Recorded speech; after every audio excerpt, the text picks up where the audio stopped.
awesome. Gooner games, a necessary evil. Oh, I bet this is going to be a great video. Let's talk about it. Gooner games. A Gooner game by definition is any game that someone deems to invoke sexual feelings for them based on some aspect or aspects of a game. Many developers have taken this route in gaming in the past years with how the portrayal and marketing tactics to show off characters of their game. What you doing out here with all this ass? For example, like Marvel Rivals, Fortnite, Stellar Blade, Bayonetta, and bro, have you seen the skins in Fortnite lately? They're absolutely going crazy. I will say I am trying very hard to limit the amount of Gooner shit that goes into my brain. Dude, softcore porn is everywhere. It is. It's every fucking streamer, like every successful female Twitch streamer goon baits their fucking audience. It's in every single TikTok. You go to the gym, nobody's wearing any fucking clothes. Every video game, everybody's tits are out, everybody's ass is out. You watch an anime, everybody's getting naked. It's crazy. It's literally impossible to escape the porniverse. You can't get away from it. And the biggest Gooner game of all, ladies and gentlemen, Doom Eternal. Looking at that Doomslayer in that suit, man, just gets my blood pumping. Is this nigga serious? For the people who are uninformed, or actually, as they say nowadays, employed, gooning is the act of becoming completely self-absorbed with your penis and masturbation. Dude. Right. What am I reading? Back to the topic at hand. Gooner games are for a specific audience of gamers who only have one thought in their minds: big old bitties. So let's take a trip down memory lane and talk about the first game that had the biggest impact on gooning culture, Tomb Raider. Piece of the ski on. You want to keep it so bad? I'll harness it right up your... Wait. We're talking about the artifact here? Lara Croft, arguably one of, if not the biggest female icon in gaming history. Oh, I'm not gonna lie, bro. She a baddie. We all know she a baddie, and they're trying to make her not a baddie. No one should play it. No one should. Listen, man, I'm not saying that fan service should be taken out of video games or anime. I'm not saying that at all. I actually think there's a lot of benefits to having that in anime and games. But sometimes I need a moment to breathe. You know what I mean? Like sometimes I need a fucking moment to breathe. Sometimes I just want to stop being horny. But it's everywhere.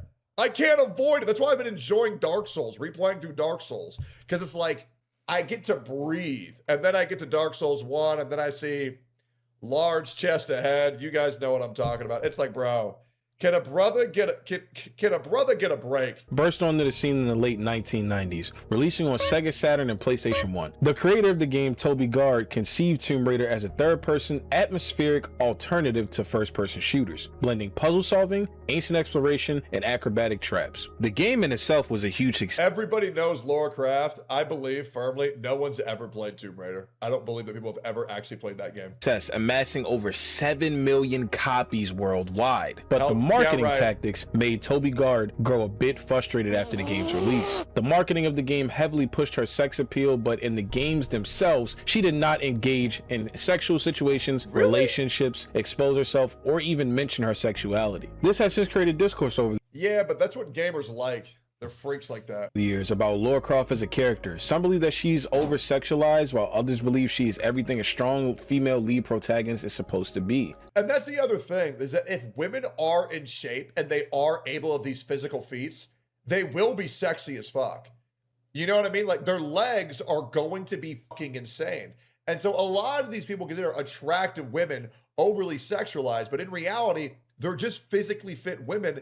And that's why if you go to a gym, there will be hundreds of just hot as fuck women. Then we also have this guy with Comment of the Year, in my opinion. And with the newest iteration of Tomb Raider Legacy of Atlantis coming out soon, pretty much this is a reimagining of the 1996 game. The real question is, will they continue to make that same approach with their marketing tactics, or will it be something different this time? Because in all honesty, Lara Croft has everything going for her in this regard. She's a confident, badass, beautiful, cool looking character. She's honestly always the first person that pops in my mind whenever I think of a female protagonist in video games.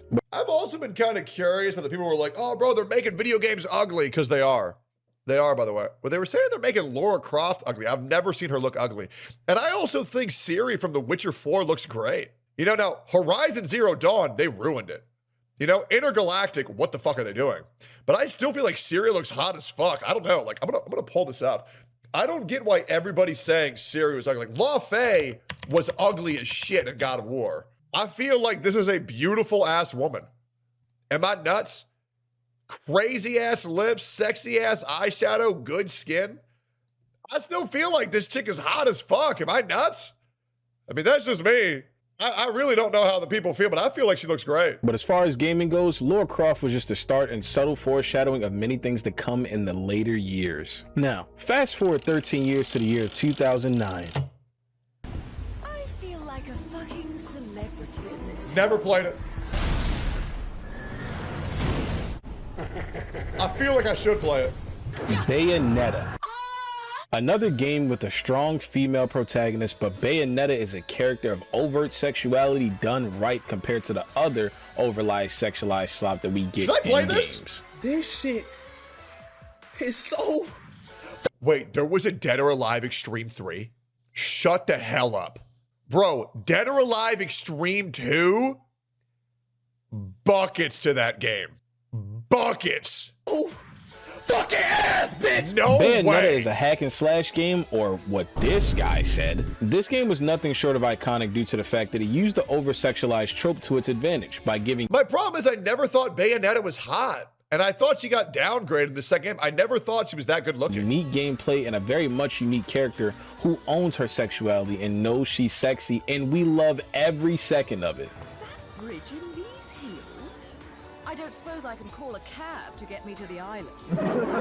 On a surface level, this game is arguably one of the best cohesive hack and slash games out there. At the current point in time, hack and slash games were on a rise. Like, you had the DMC series, you had the God of War series, and those arguably were the two biggest competitors. The game isn't overly complicated, it has easy controls, and it has some reasonably rewarding gameplay. Bayonetta, in my personal opinion, is an example of what a character is supposed to look like when someone actually owns their sexuality. Next to all the hyper-sexualized female characters that are there just to be ogled at without the character feeling like she has an agency, Is it really you're looking that at good? Bayonetta because Bayonetta wants you to look at Bayonetta. This game's presentation of Bayonetta was marketed in a way to show off how sex appeal can be done correctly, and has now become an icon among women and the LGBTQ community, and also appeases casual gamers. So the reason why I use these two games as examples first to classify these as Gooner games is based off three things: gameplay, fandom, and external reception.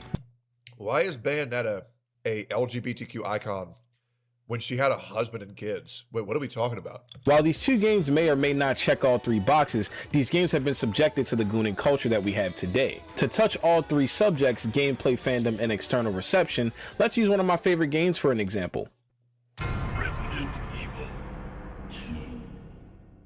Resident Evil, for the most part, doesn't really have too This is next on my to playlist. much sexual content in the game, other than Ashley when, you know, she sees a sexy stud like Leon. So, after you take me back to my place, how about we do some, overtime?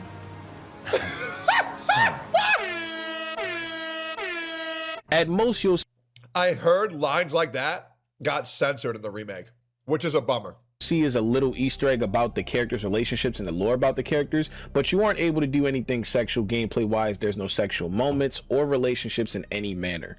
But the fandom is why someone on the outside of the community could see the game as a Gooner game. Imagine getting on Twitter, you type in Resident Evil, Out of pocket for that shit. and the first thing you see is Leon Kennedy in a bikini with stockings and high heels on. Me personally, I'm going to go download that mod instantly. But on the outside, someone could look at this and say, who would want to play this Gooner slop? The developers have an obligation to do by their community. They allow these type of mods to stay in the game due to the fact that most of the community enjoys them, and they also make changes based off community feedback. In Resident Evil 3, Jill got entirely remade for the purpose of this was a reimagined scenario for Resident Evil 3. This new iteration of Jill is honestly nothing short of breathtaking. When I looked into it, the community honestly had nothing but positive things she to looks say about amazing. this new iteration of She her. looks I amazing. love the way that the new Jill Valentine looks. You see, I would personally Same. let her step on me, but that is just my opinion. Okay. Yeah, that brother's starving. I never understand why people want somebody to step on them when you can just have sex with them. I just don't get it, bro. Developers seeing how positive the feedback was from the new Jill Valentine that they decided to use this new design in their most recent movie, which led to a lot of mixed feedback and mixed receptions, because lore-wise she does not appear like that. In the movie Resident Evil Death Island, this actually happens 2 years before Resident Evil 7 Biohazard, which means this is after Resident Evil 5 and 6. So objectively speaking, Jill shouldn't look like this and not like this. So now probably the given. Hold up. Given, she looks bad as fuck in either of these. And like legit, it's like she just took her hat off, bro. Like I feel like she looks like very similar. And she looks great in both. What, are we upset about the fucking ponytail? I think women with short hair also look great too. I feel like she looks amazing in both. So now probably the real question is, what made the developers go with this choice of putting this model of Jill Valentine over the actual model of Jill Valentine? And this all boils down to the developers were honestly trying to do their best to appease all communities. And Gooners are also a part of the community. And sometimes their reactions are going to be negative. And sometimes it can make you change your whole perspective on things. Like for example, the Stellar Blade developers decided to nerf Eve's butt. What? I wish I was joking when I said that. It managed to cause an uproar on Twitter, which ended up making the developers revert the entire thing. Another controversy that happened not too long ago was when God of War Leve got revealed. Leve is the new character in God of War and got introduced in God of War 1, basically as Kratos' wife. And pretty much a lot of people do not find this character conventionally attractive. No, it's not that they find her attractive, but that she looks like a horrible fucking character. Nothing about her is interesting whatsoever. She just looks fucking retarded.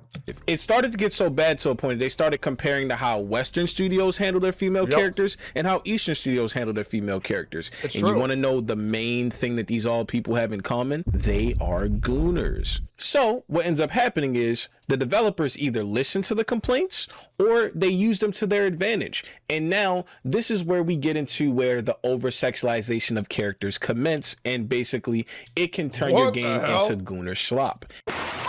The games I'm going to be talking about in this scenario is going to be Fortnite and Marvel Rivals. Marvel Rivals is a hero shooter with everyone's favorite heroes in it, other than Mr. Fantastic, because who the fuck actually likes this character? Like, I can make a whole video ranting about this stupid bitch. Rivals has gained that reputation because of its gameplay, fandom. Dude, Emma Frost ruined. Well, okay, I don't know about that. Emma Frost took over everybody's Twitter for like 2 weeks. First it was Emma Frost, then it was Black Widow, and now it's Shion. Like every single time like Overwatch or Marvel Rivals makes a new women character, they're just getting banged out for weeks. Ass Kingsman, like, shut the fuck up. And external reception. The gameplay has some very interesting things about it as far as the skins, the physics of the reception. The gameplay has some very interesting things about it as far as the skins, the physics of the game, and even the voice lines. Let's you and me find a secret little corner and get out of these sweaty costumes. What? That's in the game? What the fuck? So I'm going to go ahead and tell you about my favorite Marvel female hero, which is Emma Frost. I easily fell in love with Emma Frost as a character due to her complexity and multi-layered character defined primarily by her cold facade, fierce independence, and deep protectiveness. Bro, I can hear by the way you talk, I know you're black. I know why you like Emma Frost, and it's not because of her personality, okay? Let's calm down. So the one thing I have to state is, this is Rivals' version of Emma Frost. This is their own adaptation of her.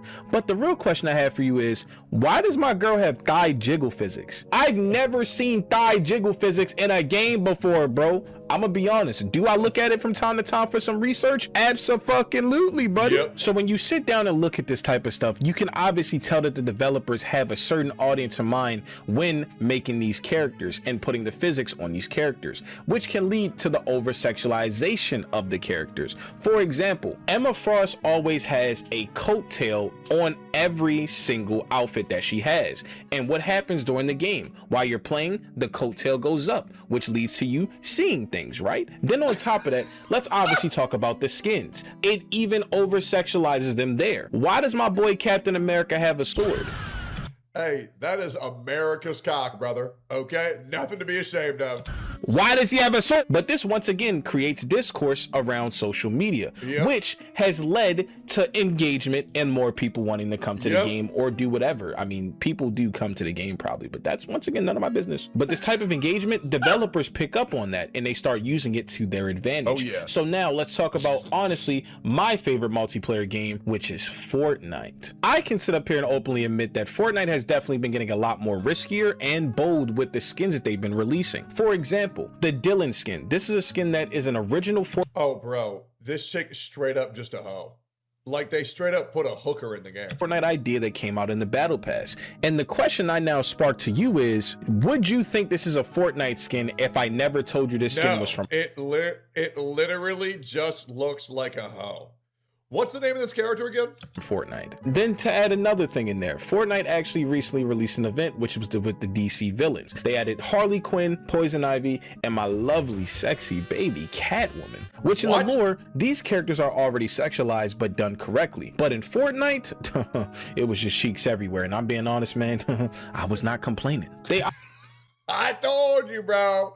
I told you. Obviously, I've been taking this route for a minute simply because of the fact that they added Kim Kardashian to the game. Let's be honest. What other reason was there to add Kim Kardashian to the game? You see, bro, people only know Kim Kardashian by her getting pounded by Ray J. That's it.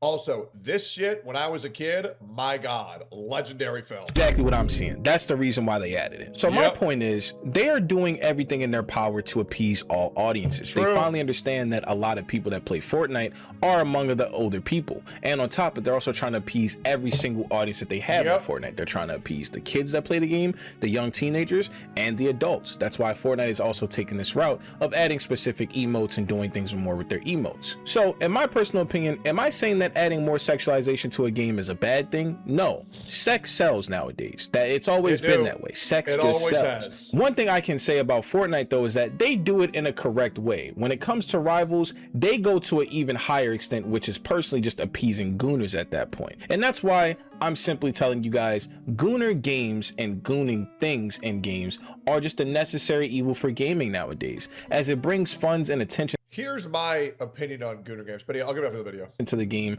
and it drives the engagement and sales for their game, not just for player numbers, but a social media presence as well. So I personally would love to hear you guys' opinion on this whole entire topic. Great, I'm gonna give you my opinion right now. I think Gooner games and fan service and anime are a very good game, or a very good thing, due to the fact that it gives Gooners an outlet to vent their sexual desires in a way that doesn't harm or affect real people. And I think it's also good for people to jerk off to video games and anime rather than buy somebody's OnlyFans. I think it's completely victimless. I think it's great. I wish games were more sexualized. I wish animes were more sexualized. But I also wish there were some that would just go cold turkey. That way I could just get a fucking break. Because it is sometimes annoying when I'm just trying to just chill. And then I'm like, oh, okay. Now I gotta go masturbate. You know? Like, I think it's a good thing. I don't think it should be removed at all. But I wish some games and some animes would just chill out on it a bit, but no, just let them have their fun. It is what it is. It's hurting nobody. That's just my opinion. But what if we gooned to you, bald one?